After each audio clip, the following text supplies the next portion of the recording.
everybody, how you doing? Welcome to Bones Collector. It's been a while, so I decided what the heck, we're going to make a video tonight. And I hate making videos at night because where I normally sit, it just has the reflections that are so horrible from windows that I had to move the table over here in front of games. But I wanted to do a video and get it out as quick as we possibly could, just so you know that I haven't died yet. I'm going to talk about a couple of games tonight, and the first one's going to be the one I have in front of me, and that's Lord of the Rings: Fate of the Fellowship by Matt Laycock. Using the Pandemic system. Of course, Pandemic is a beautiful game. A lot of people like to pick on Pandemic or trash it. Pandemic is outstanding. It plays smoothly. The theme is amazing. Everything about it.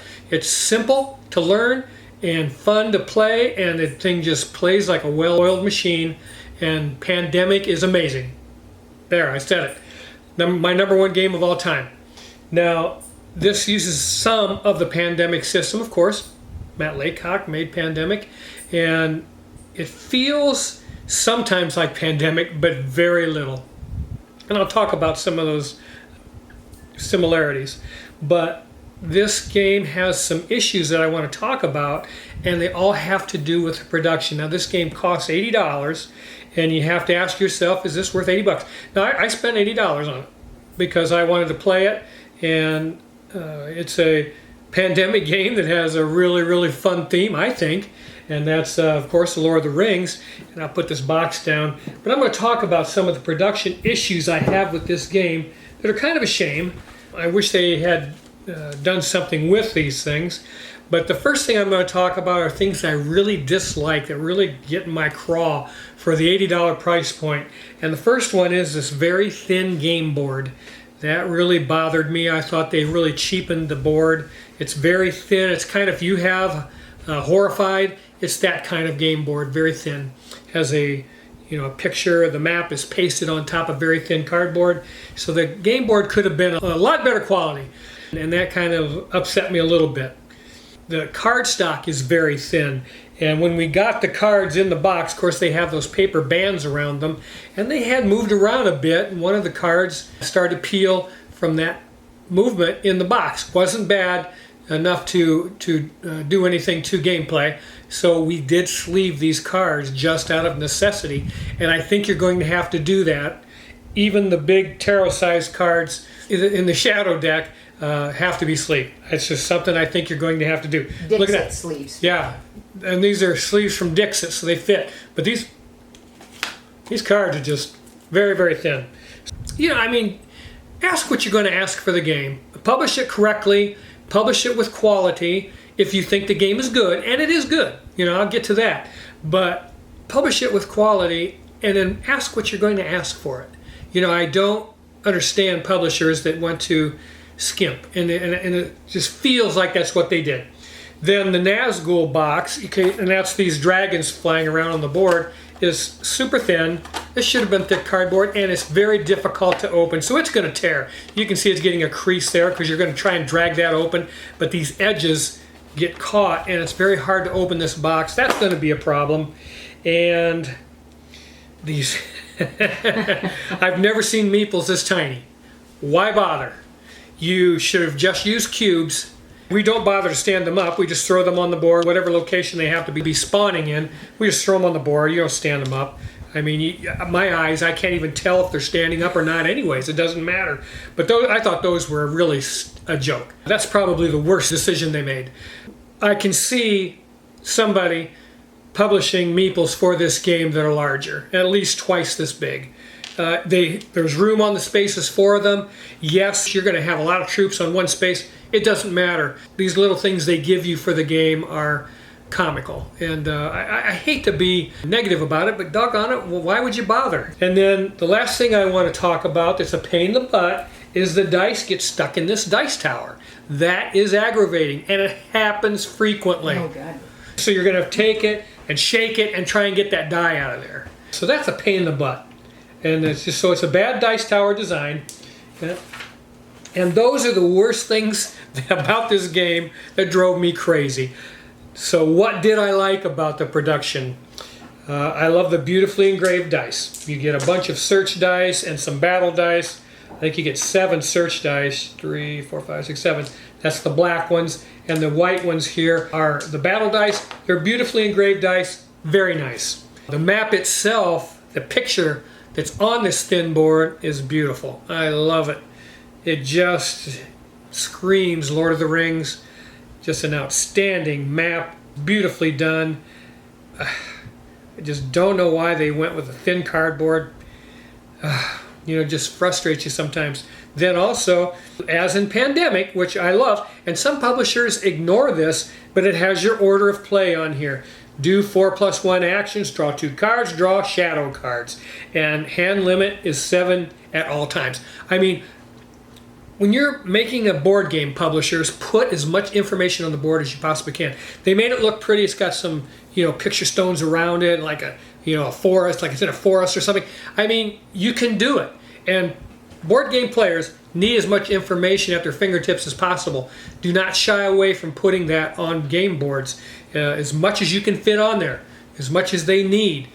Also, I like that they give you these tarot size player aids to help you play the game. It has a list of your actions. It has how to roll a battle and rolling a search on the other side. I really like that. The character cards are tarot size. I love that about this game. The rule book was good. The only thing we got a little puzzled about was these Nazgul dragons. There's different ones and there's different height stands. It makes no difference what Nazgul is on what stand or how tall each one is. You know, some are shorter than others. I think there's 3 different sizes, and it doesn't matter. It's just when it calls for Nazgul, you just take one. It doesn't matter if it's tall or short or medium. So I didn't really find anywhere in there. What's those? This is a regular meeple and a Lords of Waterdeep meeple, and then you can compare it to those. So yeah, I'm gonna show you here. This is a regular game meeple, and this is the one that I replaced in Lords of Waterdeep. You know, Lords of Waterdeep came with cubes, and we didn't like that, so we got these meeples of the various colors in Lords of Waterdeep. So they're a little smaller than a regular meeple, and then there's this little Giacomo. Look at that. Good luck finding that if your cat swats it. I'm telling you what, that is stupid. They should have just used this size meeple. Look at the difference. You know, and then somebody's going to make those for this game, and it should have been done by the publisher. It was a cost-saving measure, I'm sure. It's idiotic. It was not necessary. They should have went with something like that, and you know, so that whatever. They did that, and they did what they did. And then tokens. Oh yeah, the token stock is fine in the game. And the game box is very nice. It's a nice thick game box. I will say that was a nice game box. So those are the production highlights that I wanted to talk about. Now, and the dice tower will go in the box. Yeah, the dice tower you can take apart. And so yeah, that was kind of nice. The dice tower fits in the box. If you don't have this game, that is pretty nice to be able to take this dice tower apart and put it in the box. And everything does fit in the box. And then we got this tray that we 3D printed from our library that fits down in one of the card slots. So it was nice to be able to do that too. Yeah, because the game it's tight in there. Yeah. There's not a lot of space. Once you sleeve these cards, it's difficult to get all that back in there. But the game itself is fantastic. It's very difficult to win this game. We've played it 3 times, and we're getting better at it. But we've lost all 3 times. This 3rd time, we did a little better. We were so close the 3rd time. Yeah, we were close. We were at Mount Doom with Frodo and Samwise, and you got to toss 5 rings into Mount Doom, and then destroy the ring. Destroy 1 ring. So you're going to go to Mount Doom, you're going to throw 5 rings in, and then you're going to do a search roll, adding 1 die for each missing hope. We were out of hope. We were on 3 when it happened. We were on 3 when it happened, and we got beat. You have to finish 4 objectives. You have 3 that are random. You can pick randomly, and then destroy the 1 ring is going to be the objective that Frodo's always going to have to do in the game. And you get a big stack of these objectives, which is kind of cool. Now, when you use Gandalf, you have to use a specific objective, which I don't know if winning this game without Gandalf is possible. I mean, he's one of the stronger characters, and we used him this time and did a lot better. So I would use Gandalf every time we play. Again, we're playing at 2 players, so if you have played this at 3 and 4, let me know if it's a little easier. If you guys are winning this game, we did not come close the first 2 times, and then we said, well, the heck with their suggestion. I read through all the characters. And I was like, wait a minute, we're going to use Gandalf and we're going to use Aragorn because those seem to be really powerful characters. I have a feeling when we play this game next time, we're going to win. We had to get Frodo's movement down to an art because he starts there up in the upper left-hand corner where you see me pointing, and that is the Shire, and then he has to move all the way down here to Mount Doom. So he's on the move. When you're playing this game, you better start moving Frodo to Mount Doom. He's got to get down to Mount Doom, and once he gets there, hey baby, once he gets there, he has to pay a lot on special paths, a lot of cloaks, in order to be able to get to Mount Doom. So you have to be collecting those also on the way. And his movement costs cloaks. Yeah, and his movement costs cloaks. So there's a lot to this game. A lot of things to remember that maybe aren't on, some of the stuff aren't on these player aids. One thing that we've learned while we play this game is to try to turn these strongholds for the bad guys into havens, because you get 2 hope when you do that. And that's the only way you can get that. If you finish some objectives, you're going to get some hope. But mostly, you have to turn some of these strongholds into havens, and you get hope for that. And we did 3 of them, and still couldn't survive. Oh, we lost one. Yeah. That killed us. Yeah, we wasn't paying attention, because once bad guys get to one of your havens, it turns into a stronghold, and you lose 2 hope. That caught us off guard down here. Yeah. And I was like, oh my gosh, I didn't see that coming. And we'll be better next time. But the shadow deck has some cards in it, like the Drums of War and the Wheels of Saruman.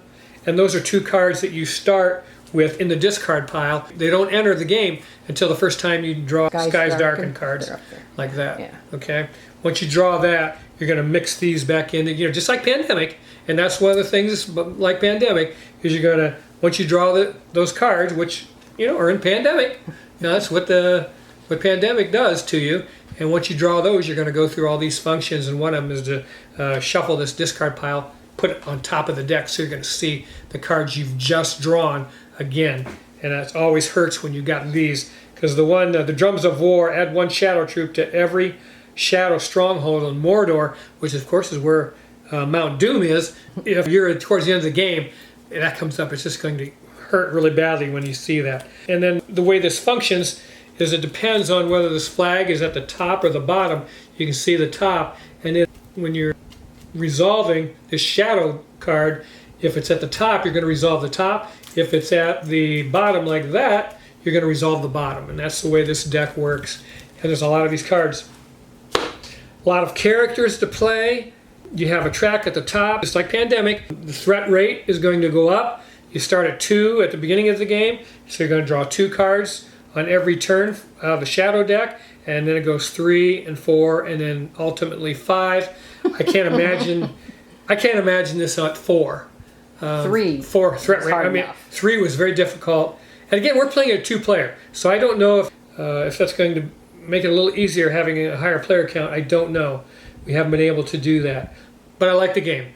You feel like you're in the Lord of the Rings universe, because if you've watched those movies or read the books, you know that evil is keeping the pressure on them continually. And you feel like that in this game. It's just going to come at you very hard. You're going to have to think very hard on how best to optimize everything that's at your disposal, your character powers and your movement abilities, and things that you might skip over if you're not careful. But you can't do it in this game. You have to be as opportunistic as you possibly can. I highly recommend it, by Matt Laycock. I'm glad he had the opportunity to take his Pandemic system and give it a really cool theme. Again, I love the theme of Pandemic. This is our favorite Lord of the Rings game, too. Yeah. Oh, this is the best Lord of the Rings game I've ever played. Reiner Knizia had his Lord of the Ring, which is probably, I like, probably second, number 2, yeah. Number 2, yeah. But this is the best I've ever played with this theme, with the Lord of the Rings theme IP, and it's absolutely outstanding. Again, this map is beautiful. The seams are going to wear because the board is thin. Mm-hmm. So, again, it's a really, really good game. I like it. We have 3 Pandemics. We have Pandemic, we have Reign of Cthulhu, and we have this one. I keep Reign of Cthulhu, and I'm going to keep this one because of the IP. I mean, I just love the IP nature of those two editions. We love Pandemic Iberia. I thought that was outstanding edition. If you like that, it works mostly like regular Pandemic, but it has those railroad tracks and stuff you can use in the game. Pandemic system, again, is just, it's been borrowed and ridden like a horse ever since it came out, and it works wonderfully. It works wonderfully here in this game. A great game. Yeah, I can't think of anything else to add. How about you? We'll win eventually. Yeah, I love these Nazgul dragons, and you have the Eye of Sauron that's going to be going from region to region and giving you a headache. Of course, those shadow troops, when they move, they cause battles, and I love the wooden meeples for characters. They did a nice job with that. Okay, let's move on to the second game I'm going to talk about tonight, and I haven't played this in 2 months. Have we had that long? Yeah, maybe just a month. Yeah. Spooktacular from L99 Games. Okay, so before I move on to Spooktacular, I wanted to say a couple of things I forgot to mention about Fate of the Fellowship, and you can ratchet up the difficulty in that game. We're not ready to do that yet. The first game we did. First game we used 5 Skies Darkened cards, but we've gone down to 4, and we're going to stay there until we manage to beat the game. You can make this game so difficult you'll never win it if you want to try and do that. So I just wanted to make sure I mentioned that. And then the other thing I wanted to mention was the art in the game is fantastic. The art on the box is fantastic. Everything about the art. It reminds me of the animated movies of Lord of the Rings, if you've seen those, but I just absolutely love the art. So they did a lot right in that game. They did a lot wrong too, though. Okay, let's move on to Spooktacular. This is a 2025 release, and this is about asymmetric player powers in the form of monsters that come off the screen and devour guests in the theater.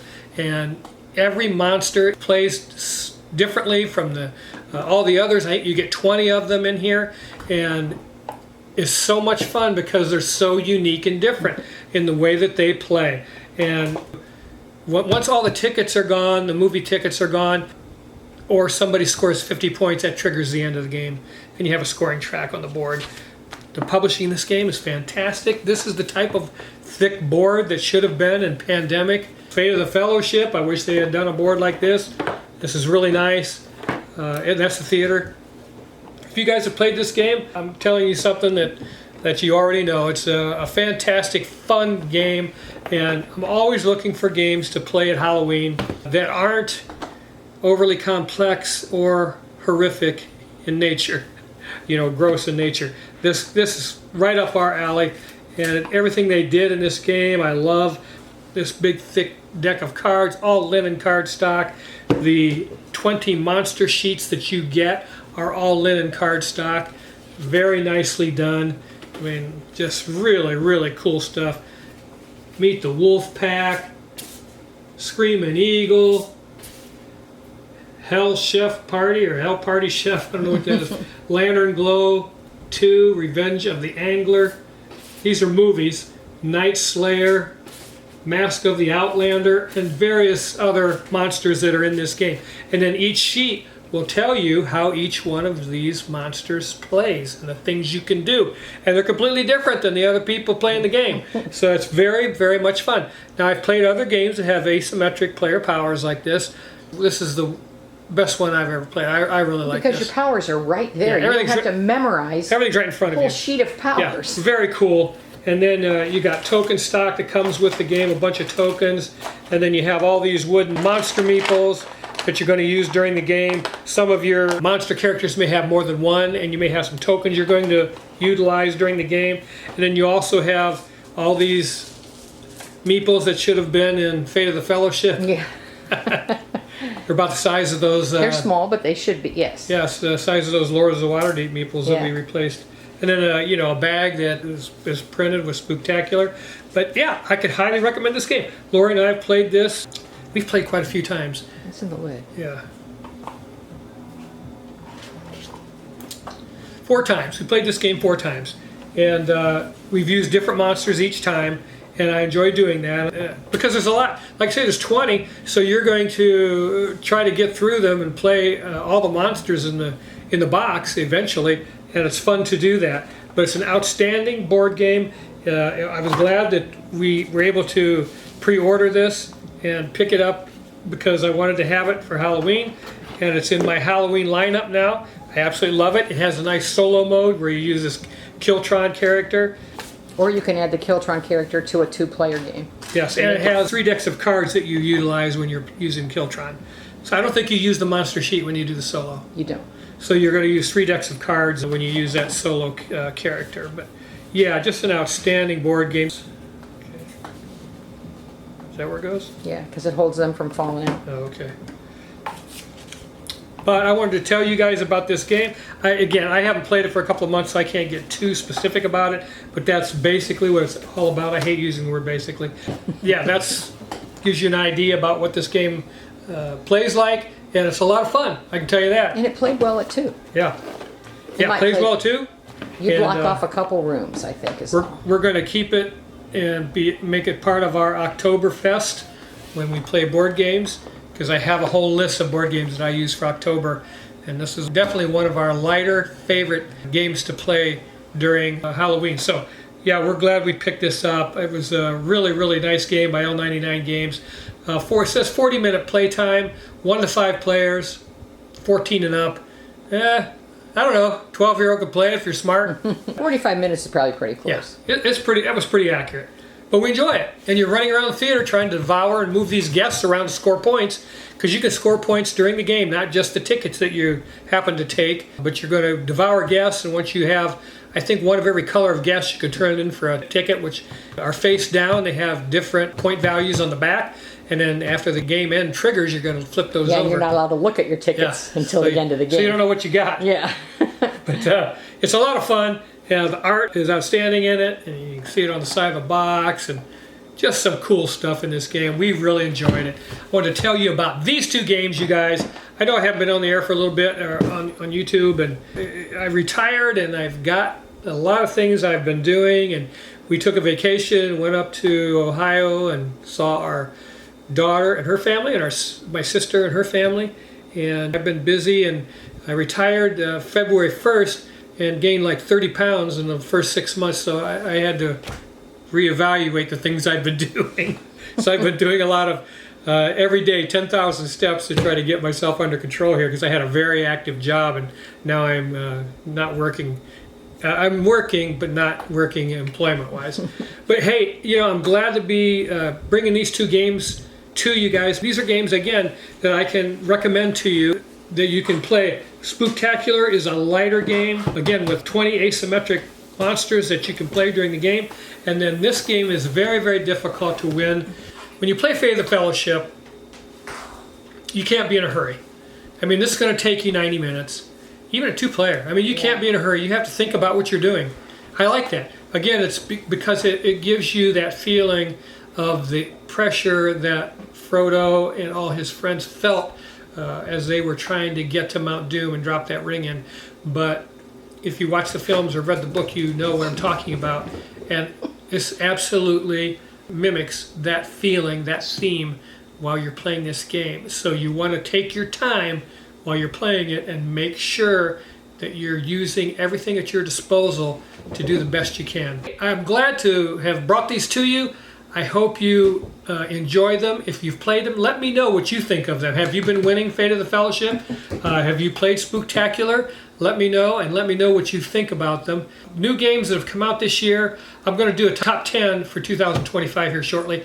I know I keep saying I'm going to do my Ultimate Top 100. We've sold some games lately. We sold some today. Hey, you want me to tell you what I sold today? I sold Sleeping Gods, Distant Skies.